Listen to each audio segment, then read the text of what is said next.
Hi, ಎಲ್ರು ಹೇಗಿದ್ದೀರಾ? ನಾನ್ ನಿಮ್ಮ ಸಿದ್ದು ಭೇಟಿ.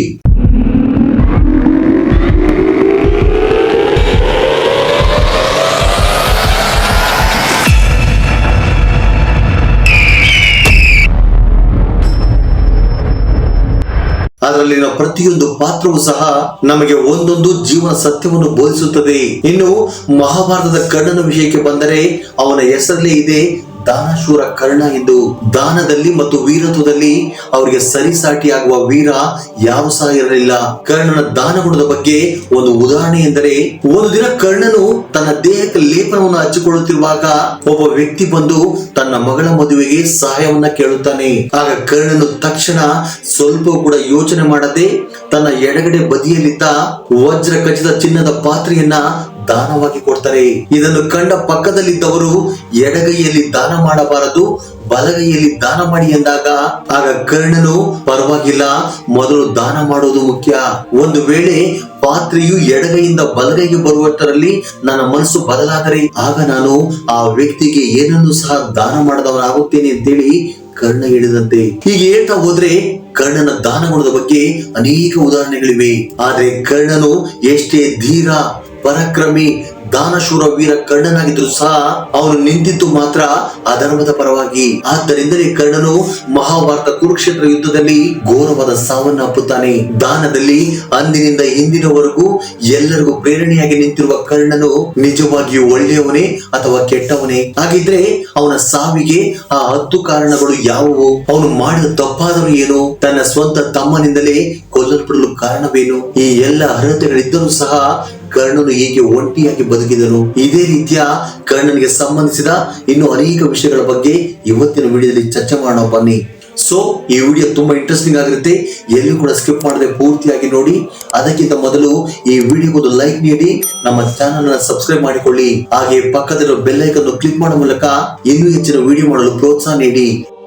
ಇನ್ನು ಮೊದಲಿಗೆ ನಾವು ಕರ್ಣನ ಹುಟ್ಟಿನ ಬಗ್ಗೆ ಮಾತಾಡೋದಾದ್ರೆ, ಕರ್ಣನ ಜನನವು ಒಂದು ವಿಚಿತ್ರವಾಗಿ ತುಂಬಾ ಅದ್ಭುತವಾಗಿ ನಡೆಯಿತು. ಪಾಂಡವರು 5 ಮಂದಿ ಅಂತೇಳಿ ನಮಗೆಲ್ಲರಿಗೂ ಗೊತ್ತೇ ಇದೆ.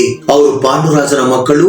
ಪಾಂಡುರಾಜನಿಗೆ 2 ಹೆಂಡತಿಯರು, ಒಬ್ಬಳು ಕುಂತಿ, ಒಬ್ಬಳು ಮಾದ್ರಿ. ಕುಂತಿಗೆ ಧರ್ಮರಾಯ, ಭೀಮ, ಅರ್ಜುನ 3 ಗಂಡು ಮಕ್ಕಳು ಜನಿಸಿದರೆ, ಮಾದ್ರಿಗೆ ನಕುಲ, ಸಹದೇವ 2 ಗಂಡು ಮಕ್ಕಳು ಜನಿಸುತ್ತಾರೆ. ಟೋಟಲ್ ಈ 5 ಮಂದಿಯನ್ನ ಪಾಂಡವರೆಂದು ಕರೆಯುತ್ತಾರೆ.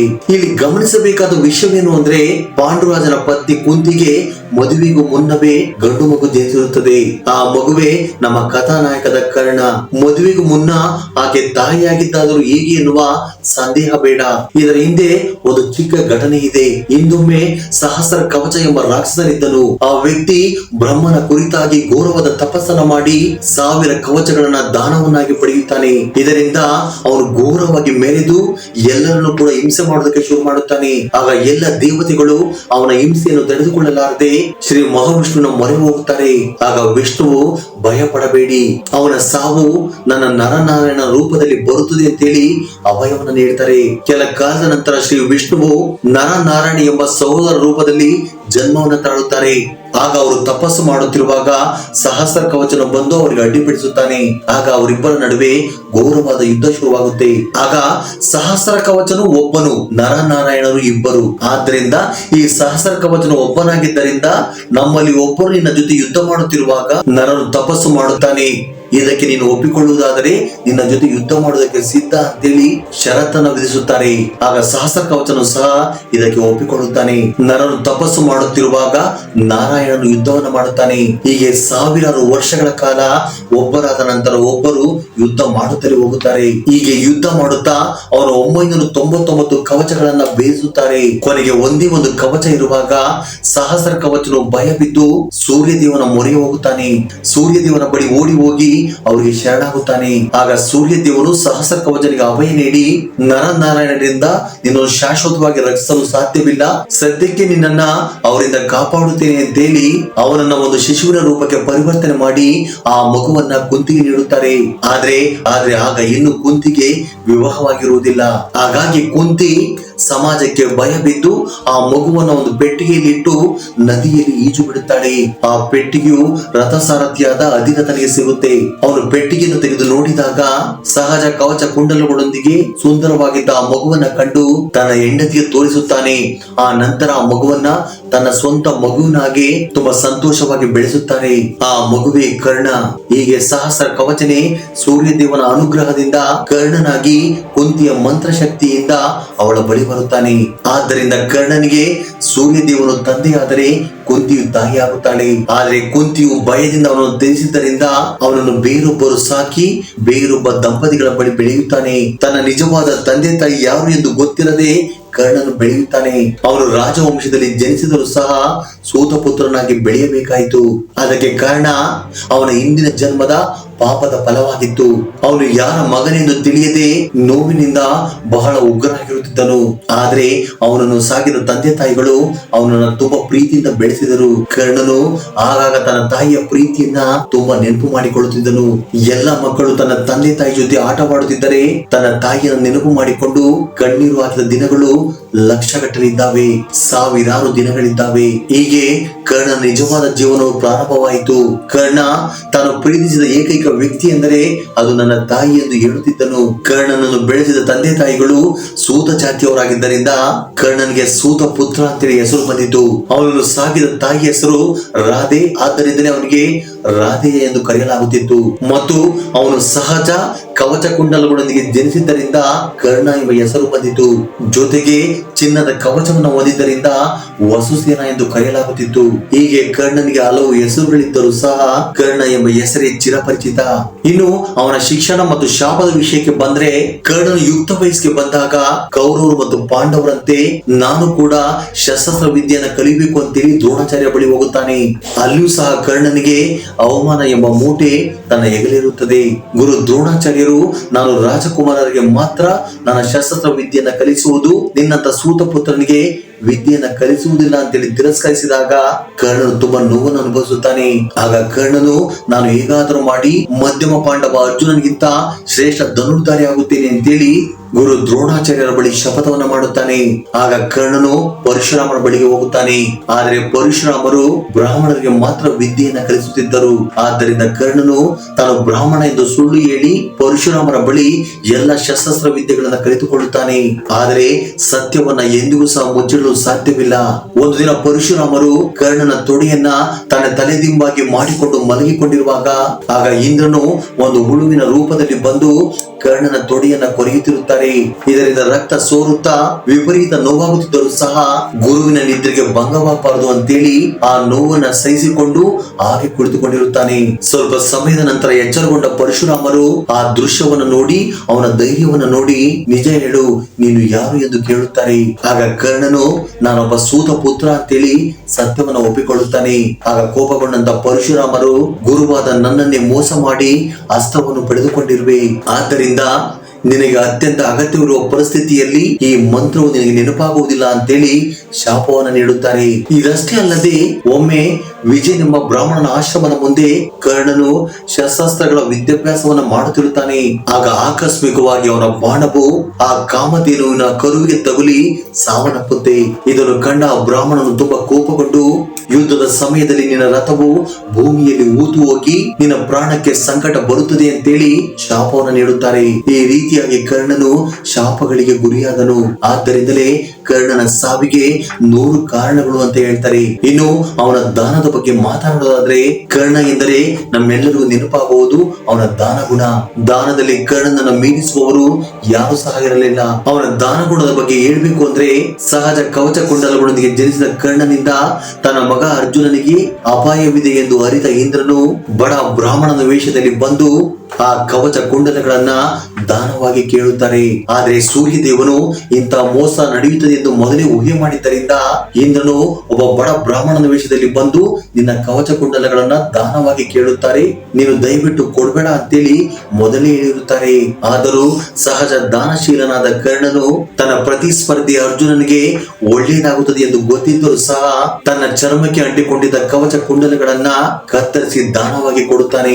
ಒಮ್ಮೆ ಎಲ್ಲರೂ ಸೇರಿಕೊಂಡು ಕರ್ಣನ ದಾನ ಗುಣಗಳ ಬಗ್ಗೆ ಹೊಗಳುತ್ತಿರುವಾಗ ಅದನ್ನು ಕಂಡ ಅರ್ಜುನನಿಗೆ ಸಹಿಸಿಕೊಳ್ಳಲು ಸಾಧ್ಯವಾಗುವುದಿಲ್ಲ.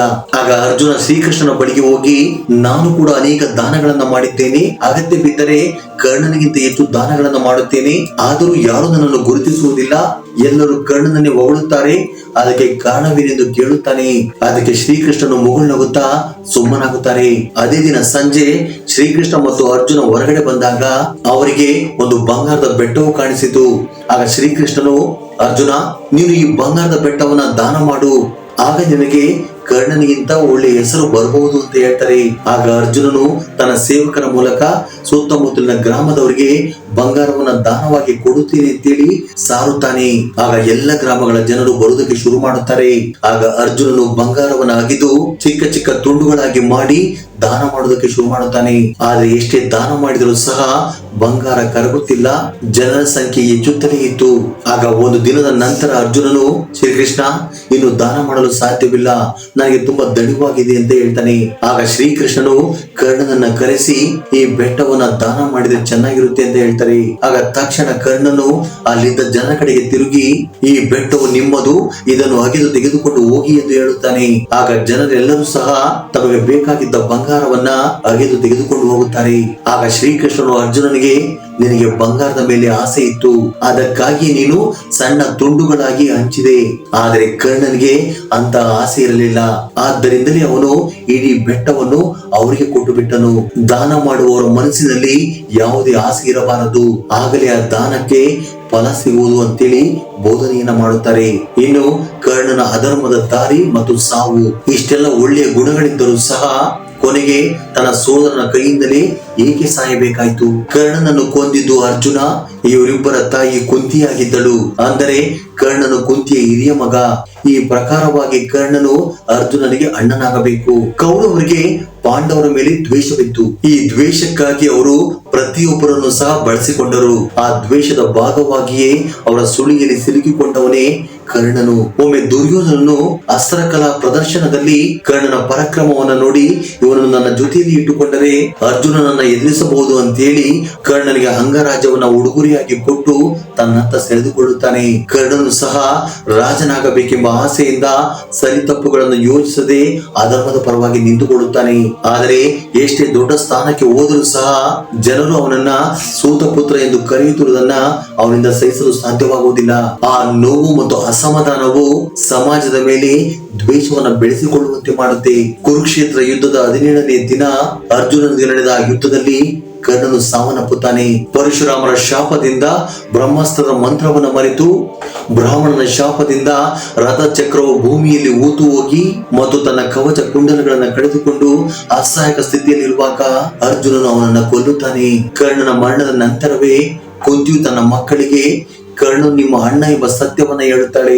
ಆಗ ಪಾಂಡವರು ಎಲ್ಲರೂ ಸೇರಿಕೊಂಡು ಅವನ ಅಂತ್ಯ ಸಂಸ್ಕಾರವನ್ನ ಮಾಡುತ್ತಾರೆ. ಕರ್ಣನು ಸತ್ತ ನಂತರ ಅರ್ಜುನನು ಕರ್ಣನನ್ನು ನಾನೇ ಕೊಂದೆ ಎಂದು ಹೆಮ್ಮೆ ಪಡುತ್ತಿರುವಾಗ ಆಗ ಶ್ರೀಕೃಷ್ಣನು ಒಂದು ಮಾತನ್ನ ಹೇಳುತ್ತಾರೆ. ಸತ್ತ ಅವನ್ನು ನಾನೇ ಕೊಂದೆ ಎಂದು ಪ್ರಶಂಸೆ ಪಡುವಂತಿದೆ. ಇಂದ್ರನಿಂದ ಅವನ ಕವಚ ಕುಂಡಲಗಳನ್ನ ದಾನವಾಗಿ ಪಡೆದುಕೊಂಡೆ. ನಿನ್ನ ತಾಯಿ ಕುಂತಿ ನಾಗಸ್ತ್ರವನ್ನ ಒಮ್ಮೆ ಮಾತ್ರ ಪ್ರಯೋಗ ಮಾಡುವಂತೆ ಭಾಷೆಯನ್ನ ತೆಗೆದುಕೊಂಡಳು. ಗುರು ಮತ್ತು ಬ್ರಾಹ್ಮಣರ ಶಾಪಗಳು ಅವನನ್ನು ಕಾಡಿದವು ಮತ್ತು ಕರ್ಣನು ನಾಗಸ್ತ್ರವನ್ನು ಪ್ರಯೋಗಿಸಿದಾಗ ನಾನು ರಥವನ್ನು ತುಳಿದು ನಿನ್ನನ್ನು ಕಾಪಾಡಿದೆ. ಇವೆಲ್ಲವೂ ಆಗದಿದ್ದರೆ ನೀನು ಅವನನ್ನು ಕೊಲ್ಲಲು ಸಾಧ್ಯವಿದ್ದೆ ಅಂತೇಳಿ ಶ್ರೀಕೃಷ್ಣನು ಅರ್ಜುನನನ್ನ ಕೇಳುತ್ತಾರೆ. ಆಗ ಇದನ್ನು ಕೇಳಿದ ಅರ್ಜುನ ನಾಚಿಕೆಯಿಂದ ತಲೆ ತಗ್ಗಿಸುತ್ತಾನೆ. ಫ್ರೆಂಡ್ಸ್, ಒಟ್ಟಾರೆ ಈ ಕಥೆಯ ಸಾರವೇನು ಅಂದ್ರೆ, ಎಲ್ಲ ಅರ್ಹತೆಗಳಿದ್ದು ಶ್ರೇಷ್ಠ ಜೀವನವನ್ನು ನಡೆಸಬೇಕಾಗಿದ್ದ ಕರ್ಣನು ಅಧರ್ಮದ ಪರವಾಗಿ ನಿಂತಿದ್ದರಿಂದ ಏನು ಇಲ್ಲದೆ ಏಕಾಂಗಿಯಾಗಿ ಸಾವನ್ನಪ್ಪಬೇಕಾಯಿತು. ನಾವು ಹೇಗೆ ಹುಟ್ಟಿದ್ದೇವೆ, ನಾವು ಹೇಗೆ ಬೆಳೆದಿದ್ದೇವೆ ಎನ್ನುವುದಕ್ಕಿಂತ ನಾವು ಧರ್ಮ ಮಾರ್ಗದಲ್ಲಿ ನಡೆದರೆ ಅದು ನಮ್ಮನ್ನು ಹೇಗೆ ಗೆಲ್ಲಿಸುತ್ತದೆ ಎಂಬುದೇ ಈ ಕಥೆಯ ಸಾರಾಂಶ. ಫ್ರೆಂಡ್ಸ್, ಈ ಅದ್ಭುತವಾದ ಕಥೆಯ ಬಗ್ಗೆ ನಿಮ್ಮ ಅಭಿಪ್ರಾಯ ಅನಿಸಿಕೆಗಳನ್ನ ಕಮೆಂಟ್ ಬಾಕ್ಸ್ ಅಲ್ಲಿ ಕಮೆಂಟ್ ಮಾಡಿ. ಫ್ರೆಂಡ್ಸ್, ಈ ವಿಡಿಯೋ ಇಷ್ಟವಾಗಿದ್ದರೆ ಈ ವಿಡಿಯೋಗೊಂದು ಲೈಕ್ ನೀಡಿ, ನಮ್ಮ ಚಾನಲ್ ಅನ್ನು ಸಬ್ಸ್ಕ್ರೈಬ್ ಮಾಡಿಕೊಳ್ಳಿ. ಇದೇ ರೀತಿ ಇನ್ನೂ ಹೆಚ್ಚಿನ ವಿಡಿಯೋ ಮಾಡಲು ನಿಮ್ಮ ಸಪೋರ್ಟ್ ಅನ್ನು ತೋರಿಸಿ. ಮತ್ತು ಮಹಾಭಾರತ ಕುರುಕ್ಷೇತ್ರದಲ್ಲಿ ಅನೇಕ ಪರಾಕ್ರಮಿ ಯೋಧರಿದ್ದಾರೆ, ಅನೇಕ ವೀರರಿದ್ದಾರೆ. ಅವರಲ್ಲಿ ನಿಮ್ಮ ನೆಚ್ಚಿನ ಹೀರೋ ಯಾರು ಎಂಬುದನ್ನ ಕಮೆಂಟ್ ಬಾಕ್ಸ್ ಅಲ್ಲಿ ಕಮೆಂಟ್ ಮಾಡಿ. ಜೈ ಶ್ರೀಕೃಷ್ಣ ವಾಸುದೇವ. ಧನ್ಯವಾದಗಳು.